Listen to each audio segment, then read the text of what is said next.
ಅದೆಲ್ಲ ಇನ್ನೊಂದು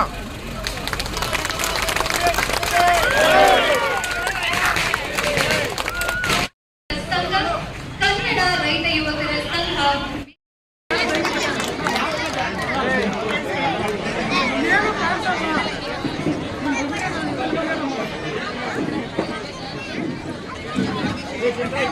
ಇದೀಗ ಕಾರ್ಯಕ್ರಮವನ್ನು ಉದ್ಘಾಟಿಸುತ್ತಿದ್ದಾರೆ ಶ್ರೀ ಬಿಎನ್ ರವಿಕುಮಾರ್ ಅವರು, ಮಾನ್ಯ ಶಾಸಕರು ಹಾಗೂ ಕಾರ್ಯಕ್ರಮದ ಉದ್ಘಾಟಕರಾದ ಶ್ರೀ ಸಿ ಮುರುಳೀಧರ್ ಅವರು, ಉಪ ಅಧೀಕ್ಷಕರು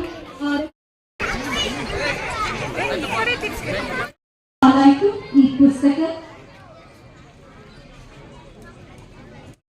ಡಾಕ್ಟರ್ ರಾಜ್ಕುಮಾರ್ ಅಭಿಮಾನಿಗಳ ಸಂಘ ಕನ್ನಡ ರೈತ ಯುವಕ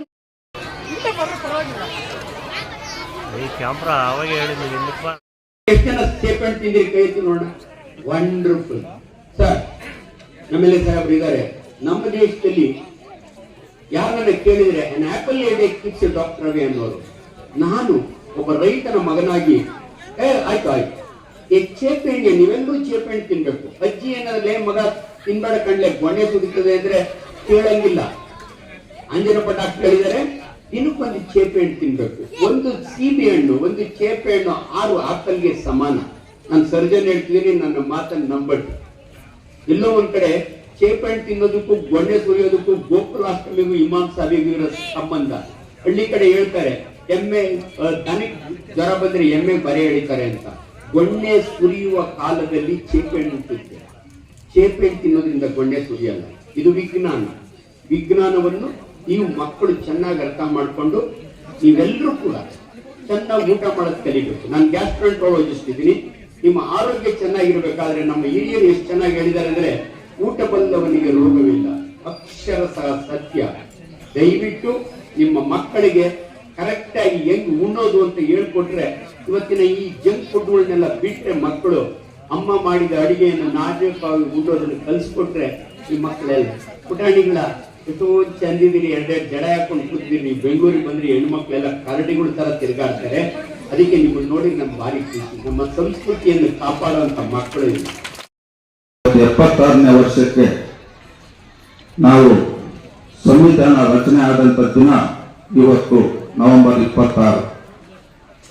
ಡಾಕ್ಟರ್ ಬಾಬಾ ಸಾಹೇಬ್ ಅಂಬೇಡ್ಕರ್ ಅವರನ್ನು ಸಹ ಈ ಸಂದರ್ಭದಲ್ಲಿ ಸ್ಮರಿಸುತ್ತಾ ಈ ನಾಡಿನಲ್ಲಿ ಇರ್ತಕ್ಕಂಥ 7 ಕೋಟಿ ಜನಗಳ ಒಂದು ನೆಮ್ಮದಿಗೆ, ಈ ನಾಡಿನ ಒಂದು ಸುಭಕ್ಷವಾಗಿ ಹೋರಾಟಗಳು ಮಾಡಿರ್ತಕ್ಕಂಥ ಎಲ್ಲ ಮಹನೀಯರನ್ನು ನಾವು ಈ ಸಂದರ್ಭದಲ್ಲಿ ಸ್ಮರಿಸುತ್ತಾ, ಏನಿವತ್ತು ನಮ್ಮ ಕನ್ನಡ ನಾಡು, ನಮ್ಮ ಕರ್ನಾಟಕ ರಾಜ್ಯ ಇಡೀ ಜಗತ್ತಿನಲ್ಲೇ ಇವತ್ತು ಅತ್ಯಂತ ಉನ್ನತ ಸ್ಥಾನ, ಅತ್ಯಂತ ಸುಭಿಕ್ಷವಾಗಿರ್ತಕ್ಕಂಥ ರಾಜ್ಯ ಯಾವುದಾದರೂ ನಮ್ಮ ಜಗತ್ತಿನಲ್ಲಿದ್ರೆ ಅದು ನಮ್ಮ ಕನ್ನಡ ನಾಡು ಅಂತ ನಾವು ಹೆಮ್ಮೆಯಿಂದ ನಾವು ಹೇಳ್ಕೊಂಡು, ಮೇಲೂರಿನಲ್ಲಿ ಡಾಕ್ಟರ್ ಕುಮಾರ್ ಅಭಿಮಾನಿಗಳ ಸಂಘ ಮತ್ತು ನಮ್ಮ ಕನ್ನಡ ರೈತ ಯುವಕರ ಸಂಘ ಸೇರಿ ಈ ಗ್ರಾಮದಲ್ಲಿ ಸುಮಾರು 10 ವರ್ಷ ಆಗಿದೆ ನಾವು ಕನ್ನಡ ರಾಜ್ಯೋತ್ಸವ ಮಾಡಬೇಕಂತ ನನ್ನ ಗಮನ ತಂದಾಗ ನಾನು ಅವ್ರಿಗೊಂದು ಮಾತು ಹೇಳಿದೆ.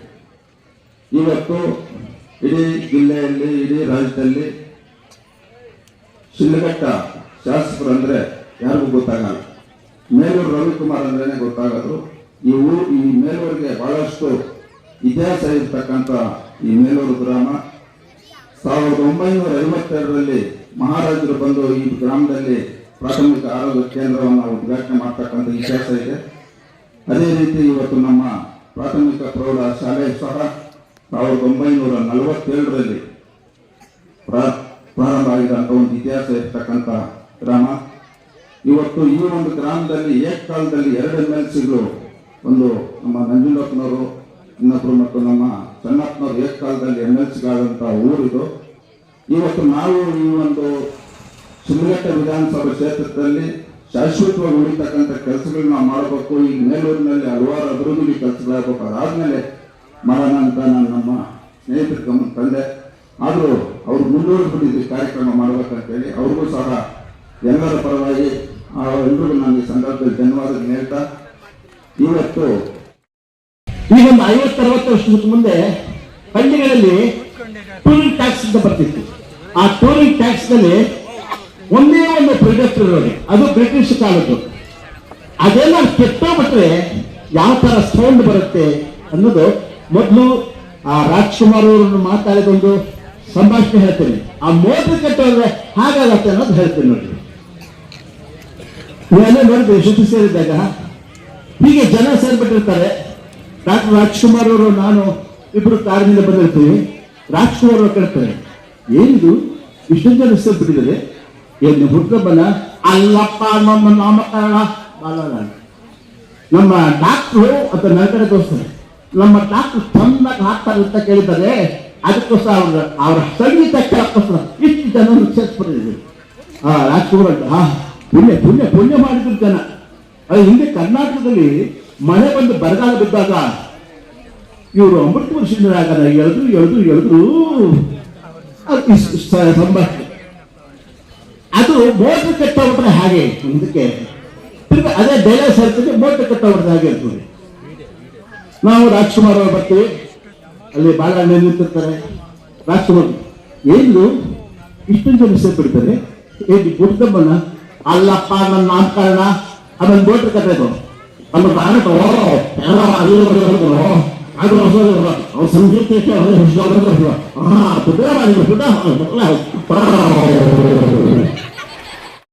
ನಿಮ್ಮ ಶಾಲೆಯಲ್ಲಿ ನನ್ನಂತ ಮಗು ಹೆಣ್ಣು ಹುಡುಗಿ ಗಂಡು ಹುಡುಗನ ತರ ಮಾಡ್ತಾ ಇದ್ರೆ, ಗಂಡು ಹುಡುಗ ಹೆಣ್ಣು ಹುಡುಗಿ ತರ ಮಾಡ್ತಾ ಇದ್ರೆ ದಯವಿಟ್ಟು ಆ ಮಕ್ಕಳಿಗೆ ಹೀಯಾಳಿಸ್ಬೇಡ್ರಿ, ಅವ್ರಿಗೆ ಬೈಬೇಡ್ರಿ. ನೀವು ಗುರುಗಳಾದರೂ ಸಹ ನೀನ್ ಹೆಂಗಸ್ನಂಗ್ ಮಾಡ್ತಿ, ನೀನ್ ಗಂಡಸ್ನಂಗ್ ಮಾಡ್ತಿ ಅಂತ ದಯವಿಟ್ಟು ಅನ್ನಕ್ ಹೋಗ್ಬೇಡ್ರಿ. ಮತ್ತೆ ತಂದೆ ತಾಯಿಗಳು ಸಹ ಅಂತ ಮಕ್ಕಳನ್ನ ಹೊರಗೆ ಹಾಕ್ಬೇಡ್ರಿ. ನೀವೇನಾದ್ರೂ ಚಿಕ್ಕ ವಯಸ್ಸಿಗೆ ಅಂತ ಮಕ್ಕಳನ್ನ ಹೊರಗೆ ಹಾಕಿದ್ರೆ ಅವ್ರು ಮತ್ತೆ ನನ್ನಂತರ ಹತ್ರ ಬರ್ಬೇಕು, ಲಕ್ಷ ಲಕ್ಷ ಕೊಟ್ಟು ದೇಹವನ್ನ ಬದಲಾವಣೆ ಮಾಡ್ಕೋಬೇಕು. ಅಲ್ಲಿಂದ ಅವ್ರು ಎಲ್ಲೆಲ್ಲಿ ಕಳಿಸ್ತಾರೋ, ಟೋಲಿಗೆ ಹೋಗಂದ್ರೆ ಟೋಲಿಗೆ ಹೋಗ್ಬೇಕು, ಸಿಗ್ನಲ್ಗೆ ಹೋಗ್ಬೇಕಂದ್ರೆ ಸಿಗ್ನಲ್ಗೆ ಹೋಗ್ಬೇಕು, ಟ್ರೈನ್ಗೆ ಹೋಗಂದ್ರೆ ಟ್ರೈನಿಗೆ ಹೋಗ್ಬೇಕು.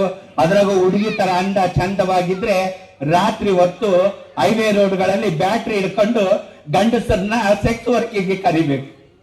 ಅಷ್ಟು ಕಷ್ಟದ ಬದುಕು ನಮ್ಮವರ ಬದುಕು, ಅಷ್ಟು ಕಷ್ಟದ ಬದುಕು. ನಿಮ್ಮ ಹೊಟ್ಟೆಯಲ್ಲಿ ಹುಟ್ಟಿದ ಮಗು, ನಿಮ್ಮ ಹೊಟ್ಟೆಯಲ್ಲಿ ಹುಟ್ಟಿದ ಮಕ್ಕಳು ಈ ರೀತಿ ಅಧ್ವಾನಾಗಿ ಯಾರ ಕೈಯಾಗೋ ಸೇರಿ ಕೆಟ್ಟೋಗೋದ್ರ ಬದಲು ಆ ಮಕ್ಕಳಿಗೆ ಹಣ ಮಾಡಬೇಡ್ರಿ, ಅಂತಸ್ತು ಮಾಡಬೇಡ್ರಿ, ಐಶ್ವರ್ಯ ಮಾಡಬೇಡ್ರಿ, ಬಂಗಾರ ಮಾಡಬೇಡ್ರಿ. ಆ ಮಕ್ಕಳಿಗೆ ವಿದ್ಯಾಭ್ಯಾಸವನ್ನ ಕೊಡ್ರಿ. ನಾನು ಕೈ ಮುಗಿದು ಕೇಳ್ತೀನಿ, ಅಂತ ಮಕ್ಕಳಿಗೆ ವಿದ್ಯಾಭ್ಯಾಸವನ್ನ ಕೊಡ್ರಿ. ನೀವೇನು ಮಾಡಬೇಡ್ರಿ, ಆ ಮಕ್ಕಳಿಗೆ ವಿದ್ಯಾಭ್ಯಾಸವನ್ನ ಕೊಡ್ರಿ. ಇವತ್ತು ಸರ್ಕಾರ 1% ಮೀಸಲಾತಿಯನ್ನು ಕೊಟ್ಟಿದೆ.